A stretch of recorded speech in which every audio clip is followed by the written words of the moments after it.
Tikkun Farm is a welcoming, wonderful place. We have great animals and we have a lot of gardening, and it's just a nice little respite.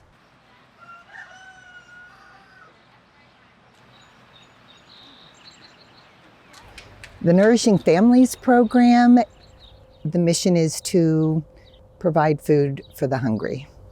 There's no shame and there's no judgment here, and we feed whoever comes through the door. For one, we try to limit the barriers that we place on receiving food support to begin with. So we serve all zip codes, and we don't require people to prove that they're in need. It takes the bureaucracy out of it and puts much more focus on the individual coming to receive not only food, but also compassion. We want people to feel comfortable coming to us and not feeling like they need to be bashful or ashamed because they're in need.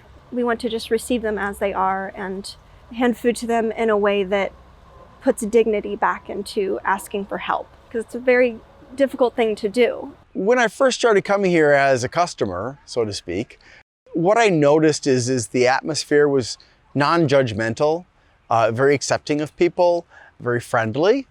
Coming here always made me feel good. Since the pandemic, food prices have really gone up a lot, and it's really hurting people who are already struggling to feed themselves. Having been in a position where I was very poor, having to rely on food pantries and stuff, feeding my children, it is something that some people just don't understand because they've never been financially insecure.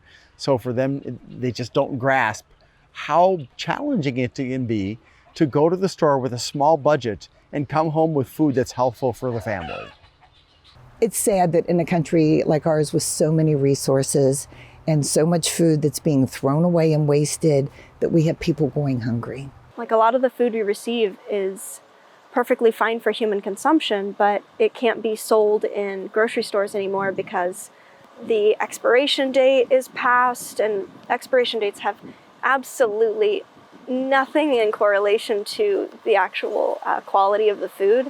So we do a lot of saving food from the landfill, where it will just start to decompose and create a lot of methane gas. And even when we receive food that is starting to be unfit for human consumption, we can give it to our animals and extend its life that way, or we can put it in our compost system or our vermiculture system so that nothing is going to waste. Even if it's like coming to us already moldy, we can still extend its life and use those resources. Right now, we're seeing about at least 300 families every week, and that number is only continuing to rise. So we need people to come and be volunteers for us or be advocates for us, get our names out there into arenas that have a lot of money that we can't really access. So many people are so grateful, and you hear so many just heart-wrenching stories. The need just keeps growing exponentially. It just keeps growing as inflation goes higher and food assistance was cut, the COVID bump was cut. I can't really think of a reason not to help out here. It really is, from my viewpoint, a very worthwhile place to support.